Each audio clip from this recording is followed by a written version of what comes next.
Hi friends, మేము రీసెంట్‌గానైతే స్వర్ణగిరి శ్రీ వెంకటేశ్వర స్వామి దేవాలయానికి అయితే వెళ్ళాము. ఈ టెంపుల్ ఎక్కడుందంటే తెలంగాణలోని యాదాద్రి భువనగిరిలోని మానేపల్లి కొండపై ఈ ఆలయం నిర్మించబడి ఉంది. ఈ స్వర్ణగిరి దేవాలయం హైదరాబాద్‌కి 47 కిలోమీటర్ల దూరంలో ఉంటుంది. యాదాద్రికి 19 కిలోమీటర్ల దూరంలో ఉంటుంది. మేమైతే బైక్‌పై ప్రయాణం చేసి వెళ్ళాము. బస్సులు కూడా ఉంటాయి. బస్సులో కూడా వెళ్ళొచ్చు. బైక్ పైన అయితే మేమెళ్ళాము. ఒక హోటల్‌లో మార్నింగ్ పూట టిఫిన్ చేసేసి మళ్ళీ తిరిగి ప్రయాణమయ్యాము. అక్కడ మీకు ఒక కొండ కనిపిస్తుంది కదా! ఆ కొండనే భువనగిరి కోట అంటారన్నమాట. భువనగిరి కొండ మీరు వినే ఉంటారు.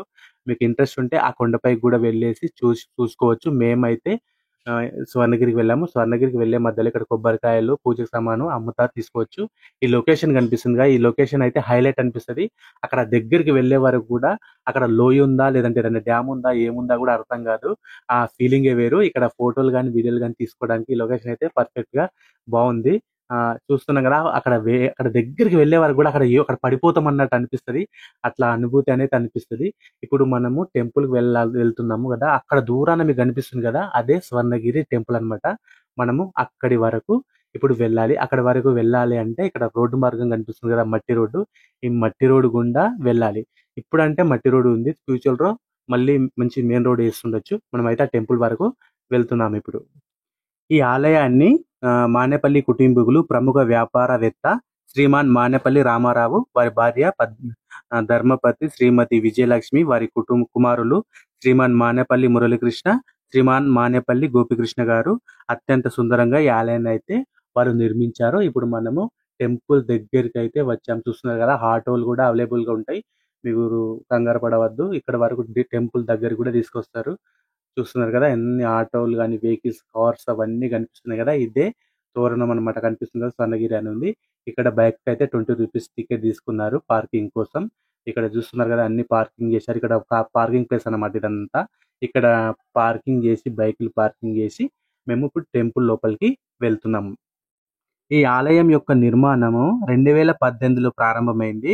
2024లో పూర్తయింది. అంటే ఆలయం కట్టడానికి 7 సంవత్సరాల సమయం పట్టిందనమాట. ఈ ఆలయాన్ని ఆంధ్రప్రదేశ్‌లోని విశాఖపట్నానికి చెందిన పూజ్య ఆధ్యాత్మిక గురువు త్రిదండి చినజియర్ స్వామి మార్చ్ 7వ తారీఖు 2024న ప్రతిష్ఠించారు.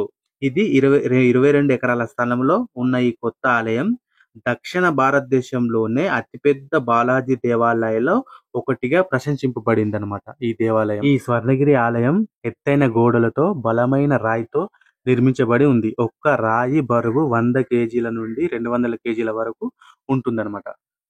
మీరు చూస్తుంది బ్రహ్మరథం అన్నమాట. ప్రాచీన కాలాల్లో ఆ రథాలు ఎలాగైతే ఉంటాయో సేమ్ అలాగే అచ్చం అలాగే ఈ రథాన్ని కూడా రాతి బండ పైన ఏర్పాటు చేశారు. మీరు చూస్తున్నారు కదా, ప్రాచీన కాలంలో రథాలు ఎలాగుంటాయో సేమ్ అలాగే అచ్చుగుద్దినట్టు డిజైన్ చేసి మనము టెంపుల్ ముందైతే ఏర్పాటు చేశారు. ఇంకా ముందుకెళ్దాము.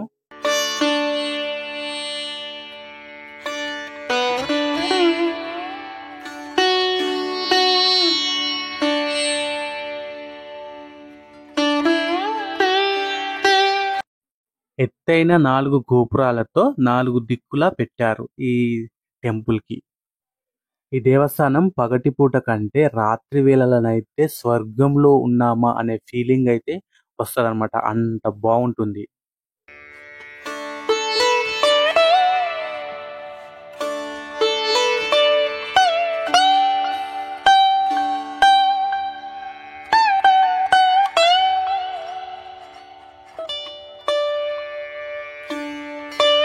స్వర్ణగిరికి వెళ్తే సేమ్ తిరుమలకి వెళ్ళిన ఫీలింగ్ అయితే అనిపిస్తదనమాట. తిరుమలలో మొదటి మెట్టు అలిపిరిలో శ్రీవారి పాదాలు అయితే మనకి ఎలాగైతే దర్శనమిస్తాయో సేమ్ అలాగే స్వర్ణగిరిలో కూడా ఫస్ట్ మెట్టు కాడ శ్రీవారి పాదాలు అయితే ఏర్పాటు చేశారు. గుడి పైన వెళ్ళడానికి ఫస్ట్ మెట్టు కాడనే ఈ శ్రీవారి పాదాలు ఉంటాయి. మీకు సేమ్ తిరుపతిలో ఉన్నామా అనే ఫీలింగ్ అయితే కలుగుతుంది. మీరు వెళ్ళినప్పుడు చూడండి, భక్తులైతే ఇక్కడ అందరూ శ్రీవారి పాదాల కాడ దర్శనం చేసుకొని గుడి పైకి వెళ్తారన్నమాట. మీరు చూస్తున్నారు ఇప్పుడు గుడి కూడా ఎట్లా డిజైన్ చేయబడింది చూడు. పబ్లిక్ అయితే చాలా పబ్లిక్ రష్ ఉంది. మీరు కొబ్బరికాయలు గాని, అగరత్తులు గాని అట్లాంటివి మీరు బయట మర్చిపోయినట్టయితే కంగారు పడవలసిన అవసరం అయితే లేదు. ఇక్కడ చెప్తున్నా కదా, ఫస్ట్ మెట్టు వద్ద టెంకాయలు గాని, టెంకాయలు గాని, పూల దండలు గాని, అగరత్తులు గాని కదా పూజకు సరిపడా సామాగ్రి మొత్తం ఇక్కడ దొరుకుతాయి. మీరు తీసుకొని ఆ మెట్ల దారిన పైకి వెళ్ళొచ్చనమాట. ఇక్కడ కొన్ని డీటెయిల్స్ రాశారు చూడండి. మీకు బోర్డు రూపంలో కనిపిస్తుంది. ఒక్క కొబ్బరికాయ రూ. 40 అని డీటెయిల్స్ ఉందంటే 40 టెంకాయ రూ. 40 ఉంది. ఇక్కడ శ్రీవారి పాదాల కాడ అందరూ అక్కడ వారి దర్శనం చేసుకొని ఇక్కడి నుంచి పైకెళ్తారనమాట.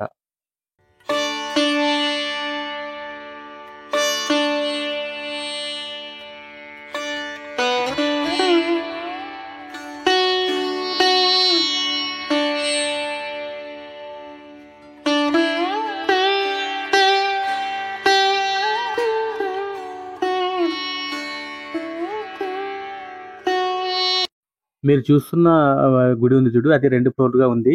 ఇందులోనే జలనారాయణ స్వామి విగ్రహాన్ని ఏర్పాటు చేశారు. ఇప్పుడు మనం ఈ మెట్లు చూస్తున్నారు కదా! ఈ మెట్లు మొత్తం ఎన్నుంటాయంటే 108 మెట్లయితే ఉంటాయి. ఇక్కడ నుంచే మనం పైకి వెళ్తాము. పైన చూడదగ్గ ప్రదేశాలు ఏమంటే గరుడ మండపం ఉంటుంది, హనుమాన్ మండపం ఉంటుంది, గంటా మండపం ఉంటుంది, జలనారాయణ సన్నిధి ఉంటుంది, రథశాల ఉంటుంది. ఇక్కడ స్వర్ణగిరిలో పూజా వేళలు ఎప్పుడంటే శ్రీ వెంకటేశ్వర స్వామి ఆలయం ఉదయం 5 గంటల నుండి 1 గంట వరకు పూజ కార్యక్రమాలు జరుగుతూ ఉంటాయి. మధ్యాహ్నం 1 గంట నుండి 4 గంటల వరకు పూజ కార్యక్రమాలు జరగవు. అంటే బ్రేక్ ఉంటుందన్నమాట. మళ్ళీ సాయంత్రం 4 గంటల నుండి రాత్రి 9 గంటల వరకు పూజ కార్యక్రమాలు జరుగుతుంటాయి. తర్వాత ఆలయాన్ని మూసేస్తారన్నమాట. ఇక్కడ చూస్తున్నారు కదా, వీళ్ళందరూ పూజ చేసుకోవడానికి టికెట్స్ తీసుకొని లైన్‌లో అందరు క్యూ పద్ధతిగా లైన్‌లో నిల్చొని ఉన్నారన్నమాట ఇక్కడ. చూస్తున్నారు కదా మీరు. ఆ టికెట్స్ రేట్లు కూడా పెట్టారు ఇక్కడ. స్పెషల్ దర్శనానికైతే రూ. 100 తీసుకుంటున్నారు. దీర్ఘ దర్శనానికైతే రూ. 50 సాధారణంగా దర్శనానికైతే రూ. 10 తీసుకుంటున్నారు. ఇక్కడ టికెట్ కౌంటర్ ఉంది కదా, ఇక్కడ ఈ కౌంటర్‌లో అయితే టికెట్ తీసుకొని వెళ్ళాలి. ఇక్కడ సెల్ ఫోన్ ఉంది కదా, సెల్ ఫోన్ పెట్టేసి వెళ్ళాలి. ఎందుకంటే మీరు దేవుని దర్శనానికి లోపలికి వెళ్ళినప్పుడు ఫోన్స్ మాత్రం అలో ఉండవన్నమాట. ఆ ఫోన్స్ ఆ కౌంటర్‌లో పెట్టేసిన తర్వాత మనకు టికెట్ ఇస్తారు. ఆ టికెట్ తీసుకొని లైన్‌లో నిల్చోవాలి. మీరు చూస్తున్నారు కదా, ఒక బిల్డింగ్ అయితే కనిపిస్తుంది. ఆ బిల్డింగ్ శ్రీనివాస నిలయం. ఇక్కడ గ్రౌండ్ ఫ్లోర్‌లోనైతే అన్నదానం అయితే ఉంటుంది. మీరు తినొచ్చు. ఫస్ట్ ఫ్లోర్‌లో కళ్యాణ మండపం ఉంటుంది. సెకండ్, థర్డ్ ఫ్లోర్‌లో రూమ్స్ మాత్రం అవైలబుల్‌గా ఉంటాయన్నమాట. స్వర్ణగిరి దేవాలయం యొక్క ప్రధాన దేవుడి విగ్రహము 12 అడుగుల ఎత్తు ఉంటుంది. శ్రీ వెంకటేశ్వర స్వామి విగ్రహము నల్ల గ్రానైట్‌తో తయారు చేయబడి ఉంటుంది. మరియు బంగారు మరియు వెండి ఆభరణాలతో అలంకరింపబడి ఉంటుంది. చుట్టూ అతని భార్యలు ఇద్దరు శ్రీదేవి అండ్ భూదేవి విగ్రహాలు ఉంటాయి. కానీ దేవుని దర్శనానికి వెళ్ళే ముందు మన ఫోన్స్ మాత్రం లాకుల్లో పెట్టేసిన తర్వాతనే టికెట్స్ ఇస్తారు. లోపలికి తీసుకువెళ్ళడానికి అనుమతి ఉండదన్నమాట. విశేషం ఏంటంటే స్వర్ణగిరి దేవాలయం నిర్మాణం సిమెంట్ వాడకం ఉండదు. రాతి చెక్కడం మరియు ఇంటర్లాకింగ్ యొక్క పురాతన పద్ధతులపై ఆధారపడి ఉంటుంది. అంటే పురాతన పద్ధతులు, పాత గోడలు ఉంటాయి చూడు, అంటే పాత కట్టడాలు, ఆ రౌతు మీద రౌతు పెట్టి కడతారు చూడు, సేమ్ అలాగే ఈ దేవాలయాన్ని కూడా అలాగే కట్టారనమాట. ఎక్కువ సిమెంట్ వాడకం అయితే లేదు. పాత పురాతన కట్టడాలు ఎలాగైతే కట్టారో అదే పద్ధతి ద్వారా ఈ దేవాలయాన్ని కూడా అలాగే కట్టారు. మొత్తం నల్ల గ్రానైట్ అనమాట, కనిపిస్తుంది కదా, సేమ్ అలాగే కట్టిర్రంట.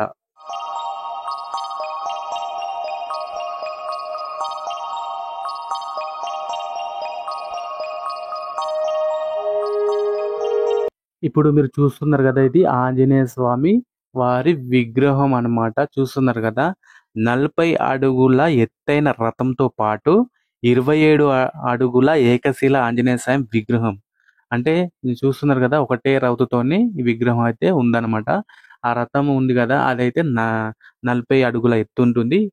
ఆంజనేయ స్వామి వారి విగ్రహం అయితే 27 అడుగుల వరకు ఏకశిల విగ్రహం అనమాట. అంటే ఒకటే రౌతుతోని చేసారనమాట.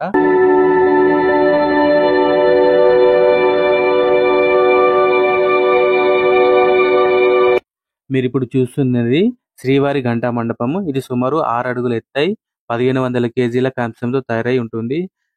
ఇది 1300 కేజీల బరువు ఉంటుంది. దేవునికి అక్కడ కోరికలు కోరుకున్న తర్వాత ఇక్కడ ఈ గంట దగ్గరికి వచ్చేసి ఈ గంటను మోగిస్తే ఏవన్నా మొక్కుకున్నవి కూడా నెరవేరుతాయని గట్టి నమ్మకం అన్నమాట.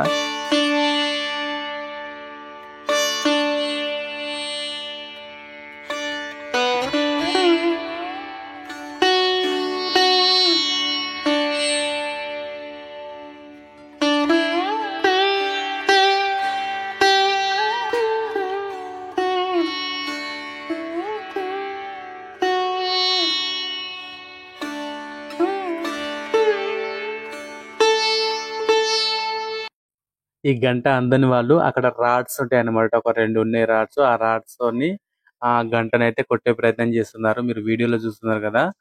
ఒక రాడ్ కనిపిస్తుంది కదా! ఆ రాడ్ తోని ఆ గంటను కొడుతున్నారు. మీరు అక్కడ చూస్తున్నారు కదా! ఆ 2 పట్టుకున్నారు చూడు అక్కడ ఉంటాయన్నమాట. అందని వాళ్ళు ఎవరైనా ఉంటే వాటితోని గంటనైతే మోగిస్తున్నారు. మా ఫ్రెండ్ శ్రీకాంత్ అయితే రే రాడ్స్ అవసరం లేదు. నార్మల్‌నే కొట్టే ప్రయత్నం చేస్తానని ఎగిరి కొట్టేసాడు. గంటనైతే మోగించాడు. మరి గట్టిగా ఏం కోరుకున్నాడో ఈసారి పెళ్లి కావాలని కోరుకున్నాడేమో గంటనైతే కొట్టేశాడు. స్వర్ణగిరి శ్రీ వెంకటేశ్వర స్వామి దేవాలయము ఎవరి చేతుల మీదుగా ప్రారంభమైందంటే శ్రీ శ్రీ శ్రీ త్రిదండి చిన శ్రీమన్నారాయణ రామానుజ జిఆర్ స్వామి మంగళ శాసనంతో ఈ దేవస్థానం ఆరంభమైంది. ఈ ఆలయ నిర్మాణం 2018 నుండి 2024 మార్చి 7వ తేదీ దేవాలయం ఓపెన్ అయింది. అంటే 7 సంవత్సరాల సమయము పట్టిందనమాట. ఈ చూస్తున్న విగ్రహము భూవరాహ స్వామి వారిది. ఇక్కడ నుంచి మనం మెట్లగుండ కిందికి దిగితే జలనారాయణ సన్నిధి అయితే ఉంటుంది. ఈ సన్నిధి 2 ఫ్లోర్‌లుగా విభజించబడి ఉంది చూడు. మనం ఫస్ట్ కింద ఫ్లోర్‌లో ఉన్నాము. ఇప్పుడు చూస్తున్నది పైన ఫ్లోర్ అన్నమాట. 2 ఫ్లోర్‌లుగా ఉంది. 4 వైపులా వేదమూర్తులు ప్రతిష్ఠింపబడిన ఈ పుష్కరిణికి వేద పుష్కరిణి అనే పేరు వచ్చింది. ఈ జలనారాయణ సన్నిధి పగటిపూట కంటే సాయంత్రం వేళ నుంచి రాత్రి పూటనైతే చాలా బాగా కనిపిస్తుంటదన్నమాట. మీరు చూస్తున్నారు కదా! ఈ వేద పుష్కరిణికి మధ్యలో జల నారాయణ స్వామి ప్రతిష్ఠింపబడి మనకు కనిపిస్తున్నారు. మీరు చూస్తున్నారు కదా! ఈ విగ్రహము 12 అడుగుల పొడవైన స్వామి శైలమూర్తిగా మనకు దర్శనమిస్తున్నారు.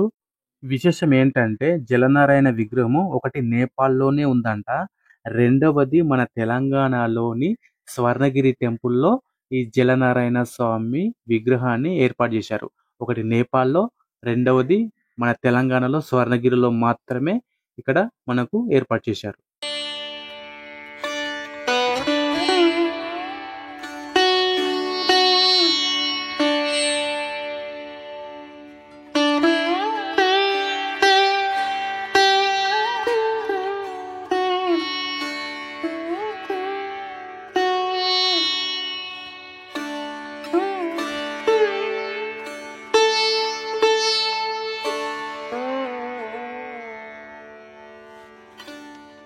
శిల్పకళా రీతిలో రూపుదిద్దుకోబడిన ఈ దేవాలయాన్ని గొప్ప పుణ్యక్షేత్రంగా మనము చెప్పుకోవచ్చన్నమాట.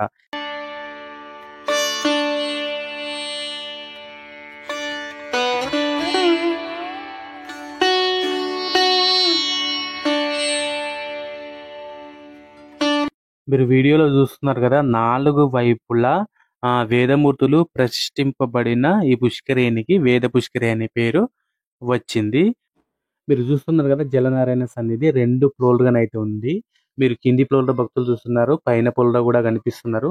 ఇది సన్నిధి పగటిపూట కంటే సాయంకాలం నుంచి రాత్రి పూటనైతే దీపాల కాంతుల్లో విద్యుత్ వెలుగుల్లోనైతే ప్రకాశిస్తూ మెరిసిపోతూ ఒక గోల్డెన్ టెంపుల్ లాగా మనకు కనిపిస్తూ ఉంటదంట. మనం సాయంత్రం వేళనైతే వీడియో తీసుకోవడానికైతే లేం గనుక ఆ విజువల్స్ మీకు నేను చూపించలేకపోతున్నాను. చూస్తున్నారు కదా! మీరు అక్కడ కనిపిస్తున్నారు వాటర్ మధ్యలో ఈ వేద పుష్కరిణికి మధ్యలో జలనారాయణ స్వామివారి ప్రతిష్ఠింపబడి మనకు కనిపిస్తున్నారు. తెలుసు కదా! ఈ విగ్రహం అయితే 12 అడుగుల పొడవైతే ఉంటుంది. ఈ తెల్లగా కనిపించేటివి ఏంటంటే కాయిన్స్ అన్నమాట.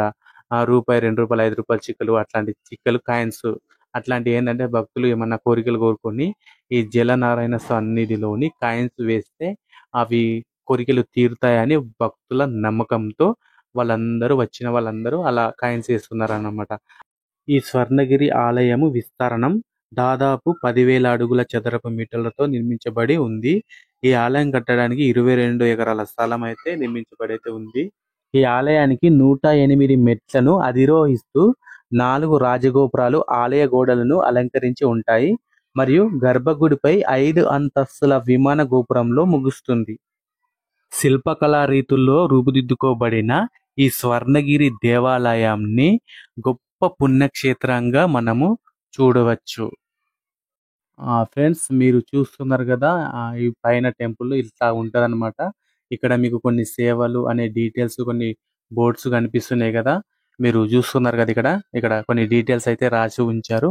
చూడండి చెప్తున్నాను కదా! ఇక్కడ లోపలికి ఎవరైతే దర్శనానికి వెళ్ళని వాళ్ళైతే ఉంటారో వాళ్ళకు అనుకూలంగా బయట కూడా వాళ్ళ కోరికలు అంటే కొబ్బరికాయలు గాని కొట్టుకోవడానికి ఇక్కడ ఒక దేవుని దగ్గర కొట్టుకోవడానికి వీలుగా ఏర్పాటు చేశారిక్కడ.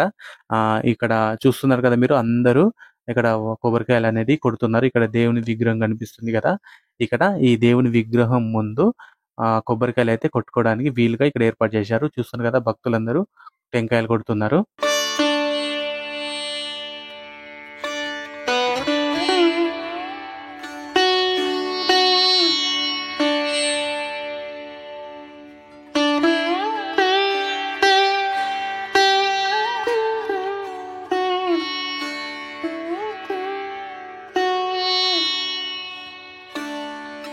మీరు దర్శనానంతరము ఇక్కడ కౌంటర్‌లో మీరు చూస్తున్నారు కదా! కౌంటర్‌లో పులిహోర గాని, లడ్డు గాని, ప్రసాదం గాని తీసుకోవచ్చు. అక్కడ రేట్లు కూడా కనిపిస్తున్నాయి. మనకక్కడ అంటేసి ఉంచారు కదా! ఈ కౌంటర్‌లో మనకు కావాల్సినవి డబ్బులిచ్చి కొనుక్కొని వెళ్ళాలన్నమాట. ఇక్కడ నుంచి ఈ మెట్లున్నాయి కదా! 108 మెట్లన్నమాట ఇవే. ఇక్కడ నుంచి మేము ఇంటికి తిరిగి ప్రయాణం అయితే అయిపోతున్నాము. మీరు చూస్తున్నారు కదా! ఈ పల్సర్ బైక్ పైననే మేము స్వర్ణగిరికైతే వచ్చాము. ఇప్పుడు మీరు చూస్తున్నారు కదా! వచ్చేటప్పుడు డౌన్ ఉండే, వెళ్ళేటప్పుడు ఎత్తుంది కదా! బైకు వెళ్తదా వెళ్ళదా అనుకున్నాము. కానీ అయితే బైక్ అయితే వెళ్ళింది. ఫ్రెండ్స్ తెలుసు కదా స్వర్ణగిరి దేవస్థానం ఎక్కడుందంటే తెలంగాణ యాదాద్రి భువనగిరిలోని మానేపల్లి కొండలపై నిర్మించబడి ఉంది. పూజా కార్యక్రమాలు ఉదయం 5 గంటల నుంచి 1 గంట వరకు అయితే జరుగుతాయి. 2, 3, 4 మధ్యలో గ్యాప్ ఉంటుంది. మళ్ళీ 4 గంటల నుంచి 9 గంటల వరకు మళ్ళా పూజ కార్యక్రమాలు జరుగుతాయి. రాత్రి తర్వాత గుడి మూసివేయబడుతుంది. ఫ్రెండ్స్ ఇదండి మన స్వర్ణగిరి వీడియోలు మీరు ఇప్పటి వరకు అయితే చూశారు కదా! మీకు నచ్చినాయని అనుకుంటాను. అక్కడ భువనగిరి కొండ కనిపిస్తుంది కదా! మీరు వెళ్ళొచ్చు. ఇప్పటి వరకు మా ఛానల్‌ని సబ్స్క్రైబ్ చేసుకొని మమ్మల్ని ఇప్పటి వరకు ఆదరిస్తున్న ప్రతి ఒక్క సబ్స్క్రైబర్స్‌కి థాంక్ యూ సో మచ్. మీ ఉద్దేశాలను, మన వీడియోల పట్ల మీ అభిప్రాయాలను కామెంట్ రూపంలో తెలియజేయండి. మరిన్ని వీడియోలతో మీ ముందుకు వస్తాను. నేను మీ కన్నారం power Raj YouTube channel. Thank you so much.